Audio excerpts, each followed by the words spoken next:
สวัสดีครับวันนี้เว็บไซต์บ้านพักพูวิลล่า thailand.com นะครับพามาชมโรงแรมริมทะเล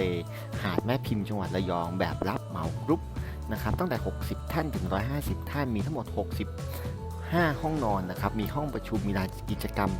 ทั้งในและริมทะเลครับสระว่ายน้ำได้รีโนเวทใหม่แบบในภาพเลยครับผมมีทั้งสระเด็กและสระผู้ใหญ่นะครับตรงนี้เป็นล็อบบี้ส่วนกลางนะครับแล้วก็ให้เห็นภาพรวมของโรงแรมทั้งหมดนะครับ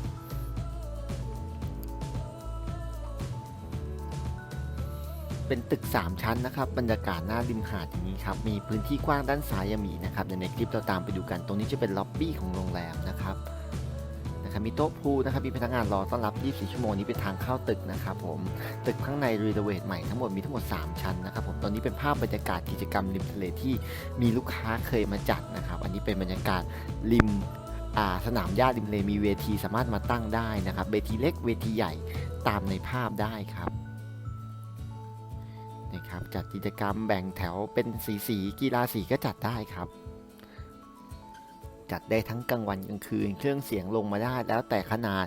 คุณภาพสามารถจัดให้ได้นะครับหมายถึงเครื่องเสียงนะครับแล้วก็มีลำโพงขนาดเล็กมีไมค์นี้สามารถจัดกิจกรรมได้แต่ส่วนใหญ่ตรงนี้ลูกค้าจะนำมาเองนะครับจัดกิจกรรมริมชายหาดครับ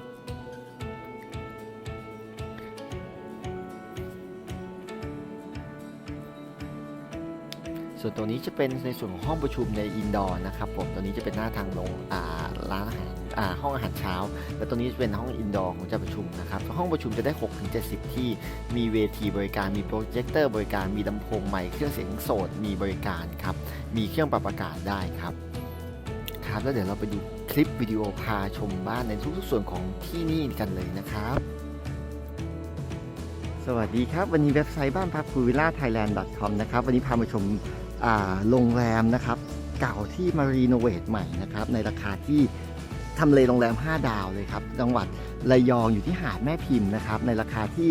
ถูกกว่าเยอะเลยครับแต่ที่นี่จะเน้นเหมากรุ๊ปนะครับได้ตั้งแต่60ท่านถึง150ท่านหรือจะตัดแบ่งเริ่มต้น40-50ท่านก็ยังรับนะครับผมรับกรุ๊ปในราคาที่ไม่แพงถือว่าและทำเลดีที่สุดในผมว่าทำเลใกล้เคียงกับโรงแรม5ดาวเลยตรงนี้เราอยู่ตรงทางเข้านะครับผมบรรยากาศรอบๆให้วันนี้เราเปิดจากทางเข้าเลยแล้วกันเนาะเราจะไล่ลงไปดูทะเลให้นะครับสามารถจอดรถบัสได้แล้วจอดรถได้เป็นหลาย10คันเลยครับผมเนี่ยครับบรรยากาศจะเป็นแบบนี้เลยฮะนี่ครับผมตอนนี้เดี๋ยวเราจะไปดูทางเข้าไล่ตั้งแต่ล็อบบี้นะครับมีจะไล่ตั้งแต่ล็อบบี้บรรยากาศโดยรอบแล้วก็จนไปถึงทะเลครับนะครับวันนี้นะครับก็คือจะพามาชมกันเนาะเพราะว่าปกติเนี่ยลูกค้าถามค่อนข้างเยอะแล้วก็บางรูปหรือบางห้องอย่างเงี้ยครับอาจจะมีการอินเสิร์ตที่มีกิจกรรมเข้าไปให้ด้วยนะครับผมโอเคครับเดี๋ยวเราไปดูกันเลยครับเนี่ยครับเริ่มต้นเข้ามาที่ล็อบบี้นะครับตรงนี้เป็นลานจอดรถนะครับผมสามารถดรอปคนเข้ามาได้นะครับผมแล้วก็อยู่ในร่มนะครับฝนตกอะไรก็ยังไม่กลัวครับสามารถขนถ่ายคนเข้าไปและล็อบบี้ค่อนข้างโอโถงนะครับเป็นการรีโนเวทใหม่นะครับแอดมินพาไปดูนะครับผมเข้ามาด้านซ้ายเราจะเป็นล็อบบี้ด้านขวาจะเป็นโต๊ะพูลและโต๊ะสนุกนะครับมีโซฟารับแขกให้นะครับผมเนี่ยครับบรรยากาศจะเป็นแบบนี้เลยแล้วก็มีพนักงานต้อนรับอย่างนี้เลยครับผมมีพนักงานอยู่24ชั่วโมงนะครับนี่ครับล็อบบี้จะเป็นแบบนี้นะครับแล้วก็ด้านขวามือของเรานะครับจะเป็นโถงขนาดใหญ่ไฮซีลลิ่งนะครับรอต้อนรับตรงนี้จะไม่มีแอร์นะครับเป็นโอเพนแอร์นะครับแล้วก็จะเป็นจุดล้มพ้นวางกระเป๋าแล้วก็ขึ้นรถบัสได้นะครับนี่เพิ่งออกไปมี A B C แยกโซนนะครับทั้ง2อันตัวนี้จะเป็นที่นั่งล็อบบี้นะครับรอกันนะครับนี่ครับจะเห็นทะเลครับแล้วก็คือในมุมมองความคุ้มค่าที่เนี่ยทำเลดีห้องรีโนเวทใหม่ทั้งหมดตึกก็รีโนเวทใหม่ทั้งหมดจะเป็นภายนอกอาจจะดูไม่ได้สวยหรูมากแต่ว่าค่อนข้างคุ้มราคาสำหรับจัดสัมมนาเอาท์ติ้งจัดนักศึกษาทริปแล้วยังมีลานกิจกรรมนะครับเดี๋ยวเราไปดูเดี๋ยวผมจะพาไปดูลานกิจกรรมต่างๆนะครับผมที่สามารถจัดกิจกรรมเอาท์ดอร์ห้องประชุมอินดอร์ได้แล้วก็จัดกิจกรรมริมชายหาดได้ด้วยนะครับผมเดี๋ยวเราไปดูกันเลยครับเดี๋ยวเราเดินลงไปดูกันครับนี่ครับระหว่างทางเดินจะผ่านตึกทั้ง2ฝั่งนะครับผมที่นี่มีทั้งหมด60ห้องนะครับตึกซ้าย30 ตึกขวาอีก30 กว่านะครับเพราะความที่บอกว่าคือมีห้อง VIP อีก5ห้องด้านขวาจะเปิดห้อง VIP ได้3ห้องด้านซ้ายจะเปิดห้อง VIP ได้2ห้องนะครับเท่ากับ62และ63ห้องนะครับแต่ละห้องเนี่ยเดี๋ยวเรามีคลิปแยกพาเข้าไปดูนะครับเราเดินไปนะครับจะผ่านสระว่ายน้ำด้านซ้ายก็จะเป็นทางเข้าของตึก B นะครับตึกแต่ละตึกมี3ชั้นไม่มีลิฟต์นะฮะแต่ว่าเดินไม่เหนื่อยครับแต่มีพนักงานใครของเยอะตรงไหนนะครับจะมีพนักงานช่วยขนของให้นะครับอันนี้เดินระหว่างทางเดินลงไปทะเลเนาะตรงนี้จะเป็นสระว่ายน้ำส่วนกลางแล้วก็สระเด็กด้วยนะครับส่วนด้านซ้ายมือของเรานะครับเป็นห้องประชุมนะครับเดี๋ยวเราจะมีอินเสิร์ตให้นะครับระหว่างทางและห้องอาหารตรงนี้เดี๋ยวเราจะมีอินเสิร์ตให้ข้างในนะครับแล้วก็มีคำอธิบายแล้วส่วนด้านซ้ายด้านหน้าเราที่เป็น outdoor จะเป็นห้องอาหารนะครับส่วนตรงนี้ครับเป็นลานกิจกรรมนะครับสามารถใช้ได้นะครับหากเหมาโรงแรมทั้งหมดหรือว่าในบางส่วนอาจจะไม่ทั้งหมดก็ได้เรามาคุยกันว่าตรงนี้เราขอใช้ได้ไหมถ้าลูกค้าในภาพรวมไม่เยอะหรือเป็นวันที่ไม่ได้รับลูกค้าอย่างเงี้ยครับหรือกรุ๊ปบางกรุ๊ปไม่ชนกันเราก็ยินดีให้บริการนะครับตรงนี้สามารถตั้งโต๊ะจีนจัดคาราโอเกะนะครับจัดกิจกรรมโปรเจคเตอร์ดูบอลหรือว่าเอาเขาเรียกครับแคทเทอริงมาลงได้หมายถึงว่าเอาพวกแบบว่าพร็อพต่างๆหรือแบ็กดรอปต่างๆมาลงได้เนี่ยครับบรรยากาศค่อนข้างร่มรื่นเลยส่วนท่านขวานี่เราจะเป็นห้องอาหารนะครับสำหรับ outdoor นะครับเป็นลายอาหารเช้าบุฟเฟ่หรือจะทานตอนเย็นก็ได้นะครับทางตรงทะเลตรงนี้ก็จะเป็นลานกิจกรรมนะครับผมที่เนี่ยติดทะเลเลยตอนนี้เรามาถ่ายกันประมาณ10 โมงน้ำครึ่งเต็มหาดแต่ถ้าเกิดช่วงเย็นๆน้ำจะลงไปอีกนะครับด้านซ้ายจะมีนะครับด้านซ้ายจะมีโขดหินอยู่นิดนึงนะครับเดี๋ยวเราจะลงไปด้านนี้ฮะนี่ครับแล้วตรงนี้จัดกิจกรรมนะครับเป็นกิจกรรมแบบว่าชายหาดได้นะครับมีเน็ตตะข่ายพนักงานจะมาขึงให้นะครับแล้วก็ตรงนี้ก็จะเป็นชายหาดที่สามารถกิจกรรมทำอะไรได้เลยถ้าเราเหมาทั้งรีสอร์ทเพราะซ้ายขวาเราไม่ติดใครเลยนะครับตอนนี้ใช้เสียงได้ค่อนข้างเยอะอยู่ครับผมนะครับเดี๋ยวเราแอดมินพาไปดูชายหาดนะครับด้านซ้ายก็จะเป็นตรงนี้จะเป็นโขดหินแต่ตรงนี้จะเป็นเรียบนะครับพื้นที่กิจกรรมริมชายหาดให้ใช้ได้ค่อนข้างเยอะเลยครับผมตรงนี้ก็จะบอกว่าการเล่นวอลเลย์บอลหรือว่าฟุตบอลชายหาดได้นะครับบรรยากาศก็ยังประมาณนี้เลยครับที่นี่ที่ระยองวันนี้น้ำใสนะครับให้ดูน้ำบรรยากาศหาดนี่ฮะนะครับผมแล้วเดี๋ยวเราไปดูในส่วนของอื่นๆของห้องของที่นี่กันนะครับเดี๋ยวเราตัดคลิปให้ชมกันนะครับผมขอบคุณมากครับอันนี้เราเดินมาจากตึกนะครับทางนี้ผ่านสระว่ายน้ำนะครับเราจะพามาดูห้องประชุมกันนะครับห้องประชุมจะอยู่โซนด้านนี้ครับจะเป็นตึกแยกนะครับวันนี้ไม่ได้จัดให้แล้วเดี๋ยวแอดมินอินเสิร์ตรูปที่เขาจัดเรียงให้ดูนะครับตรงนี้ครับจะเป็นห้องประชุมขนาดใหญ่นะครับสามารถรองรับได้ถึง60 ท่านนะครับสำหรับอินดอร์นะครับผมแล้วก็มีเวทีมีลำโพงมีโปรเจคเตอร์มีเครื่องปรับอากาศนะครับจะเป็นวิวสระว่ายน้ำแบบนี้แล้วก็เห็นทะเลด้วยนะครับแล้วตรงนี้ครับสามารถคอนเน็กนะครับเดี๋ยวแอดมินพาไปดูสามารถคอนเน็กกับห้องรับประทานอาหารริมทะเลได้แล้วเดี๋ยวแอดมินพาไปดูห้องรับประทานอาหารริมทะเลเลยก็คือ1เป็นจุดรับประทานอาหารเช้า2หรือสามารถจัดกิจกรรมได้นะครับแล้วก็บางครั้งนะครับตรงนี้จะเป็นลานตรงนี้นะครับตรงนี้ก็จะเป็นห้องจัดประชุมอาหารเช้านะครับตรงนี้ลานกิจกรรมตรงนี้ครับสามารถตั้งโต๊ะจีนได้จัดคาราโอเกะเอาท์ดอร์ได้จัดกิจกรรมได้ทั้งหมดเลยนะฮะส่วนใหญ่ลูกค้าถ้าไม่ชอบเอาท์ดอร์ในห้องก็จะมาจัดตรงนี้กันนะครับแล้วก็ตรงนี้ครับจะเป็นโต๊ะรับประทานอาหารซึ่งจะเห็นวิวทะเลแบบนี้เลยตรงนี้ก็จะเป็นลายบุฟเฟ่จะตั้งข้างนอกหรือตั้งข้างในก็ได้นะครับเดี๋ยวผมพาไปดูนะครับจะเป็นโต๊ะรับประทานอาหารอย่างนี้นะฮะซึ่ง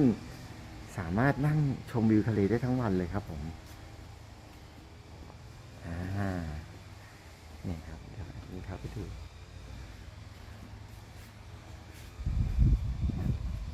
ที่นี่ราคาไม่แพงนะครับแต่ไม่ได้เน้นความหรูหราเน้นความคุ้มค่าแล้วก็ราคาไม่แพงแล้วได้ที่สำคัญได้ที่ติดทะเลหาดส่วนตัวแบบนี้เลยฮะตัวนี้ก็จะเป็นทะเลนะครับนั่งอยู่วันนี้ตอนเช้านะครับโอเคครับเดี๋ยวเราไปดูส่วนอื่นๆกันครับวันนี้พามาดูห้อง VIP นะครับVIP ที่นี่จะมีแยกเป็นทั้งหมด2ห้องนอนนะครับและเป็น Sea View ทั้งคู่นะครับจะมีทั้งหมด5ห้องครับของครั้งโครงการที่นี่นะครับ นี่ครับด้านซ้ายเป็นมาสเตอร์ครับเดี๋ยวผมพาไปดูก่อนนะครับมาสเตอร์ตรงนี้จะเป็นห้องนั่งเล่นนะครับแล้วก็มีโซฟา มีตู้เย็นส่วนตัวนะครับเดี๋ยวให้ดูวิวทะเลนิดนึงทั้งหมดมี5ห้องนี้ครับจะราคาสูงกว่าห้องปกติทั่วไปแล้วแต่เรทแล้วแต่วันนะครับแอดมินยังมาแจ้งราคาไม่ได้แต่ว่าถ้าเหมาทั้งหมดนะครับเราจะได้ห้องนี้แถมในราคาห้องเดียวกับราคาห้องทั่วไปเลยครับผมตรงนี้จะเป็นเตียงขนาด6 ฟุตนะครับผมนี่ครับบรรยากาศ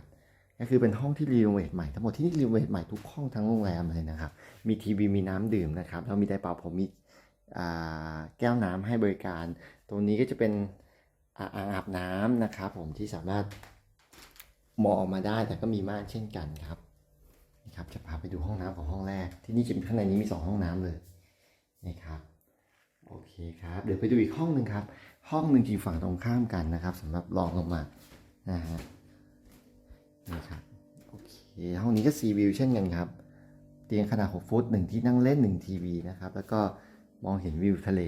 นะครับมีรูปภาพทะเลตกแต่งสวยงามครับผมเป็นห้องหัวมุมนะครับแล้วก็มีห้องน้ำในตัวเช่นกันครับผมเดี๋ยวเราไปดูห้องน้ำในตัวนิดหนึ่งแยกส่วนเปียกแห้งห้องนี้จะไม่มีอ่างนะครับโอเคครับเดี๋ยวไปดูส่วนอื่นกันครับเนี่ยครับมาดูห้องแบบเตียงคู่กันครับเข้ามาถึงนะครับจะเป็นจุดพักที่วางรองเท้าที่นี่ค่อนข้างใส่ใจละเอียดตรงนี้จะมีที่ถอดรองเท้าเลยจะไม่เลอะเลยครับแล้วจะเป็นสเต็ปขึ้นไปอีกสเต็ปหนึ่งเพื่อเป็นพื้นไม้ลามิเนตนะครับอันนี้ครับเป็นเตียงคู่นะครับ 3.5 ฟุตทั้งหมด2เตียงมีทีวีตกแต่งเหมือนกันหมดเลยนะครับแต่ที่เนี่ยวันนี้พิเศษก็คือจะจัดเตียงเสริมมาให้ลูกค้าดูด้วยเพื่อที่ว่าลูกค้าจะถามว่าเตียงเสริมจัดวางยังไงก็คือจะวางเลยเพราะว่าห้องนี้ครับค่อนข้างกว้างกว่าโรงแรมใหม่ๆทั่วไปครับบริเวณจะค่อนข้างกว้างแล้วก็จะมีห้องน้ำในตัวแยกโซนเปียกแห้งแล้วก็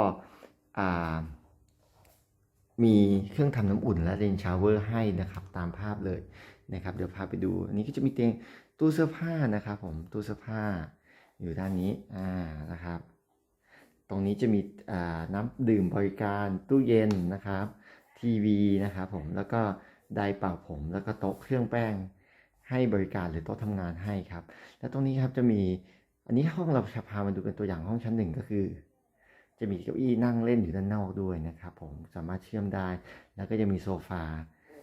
ขนาดเล็กให้บริการนะครับสำหรับนั่งเล่นตรงนี้เพิ่มเติมได้ด้วยนะครับผมหากใครแล้วเดี๋ยวเราไปดูส่วนห้องนอนอื่นๆหรือรูปแบบอื่นๆกันครับ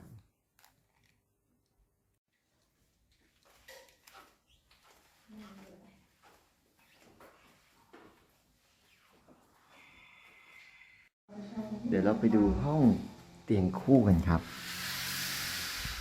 วันนี้เราจะพามาดูห้องเตียงคู่นะครับห้องนี้จะอยู่ที่ชั้น1เป็นวิวชั้น1แล้วกันเนาะแล้วก็เป็นเตียงขนาด6 ฟุตนะครับนี่ครับตกแต่งมีทีวีมีตู้เย็นนะครับแล้วก็มีน้ำบริการมีเครื่องทำน้ำอุ่นไดร์เป่าผมให้บริการให้มีโต๊ะทำงานหรือโต๊ะเครื่องแป้งให้นะครับแล้วก็จะมีห้องน้ำนะครับในตัวนะครับแยกส่วนเปียกแห้งเช่นกันครับผมมีเรนชาวเวอร์ให้มีเครื่องทำน้ำอุ่นให้นะครับเนี่ยครับห้องนี้จะค่อนข้างวิวดีนะครับเนี่ยครับตรงนี้เหมือนเดิมครับที่นี่จะเน้นชานพักรองเท้าอยู่ด้านล่างนะครับก็คือสามารถถอดรองเท้าด้านล่างแล้วก็เดินขึ้นมาได้เลยนะครับจะค่อนข้างเรียบร้อยอยู่ครับแล้วก็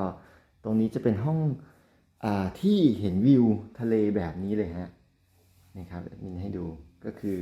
จะเห็นวิวทะเลและวิวสระแบบนี้เลยครับนี่ครับผมแล้วเดี๋ยวเราไปดูส่วนอื่นกันครับครับผมเป็นยังไงกันบ้างครับไปดูมาแล้วผมว่าค่อนข้างคุ้มมากเลยครับสำหรับที่นี่สำหรับการจัดกิจกรรมสัมมนาติดทะเลใกล้กรุงเทพนะครับราคาไม่แพงฟังก์ชันครบนะครับผมมีทั้งบริการอาหารเช้าอาหารเย็นนะครับแล้วก็ห้องประชุมสัมมนาลานจัดกิจกรรมทั้งในและนอกริมทะเลได้เลยนะครับผมหากใครสนใจนะครับที่นี่ติดต่อมาได้ที่เว็บไซต์บ้านพักพูวิลล่า thailand.com ได้เลยนะครับรายละเอียดต่างๆนะครับราคาแล้วก็แต่ละกรุ๊ปราคามีเบสเริ่มต้นให้แล้วก็แต่ละวันราคาจะไม่เท่ากันนะครับติดต่อเข้ามาได้เลยนะครับขอบคุณมากครับสวัสดีครับ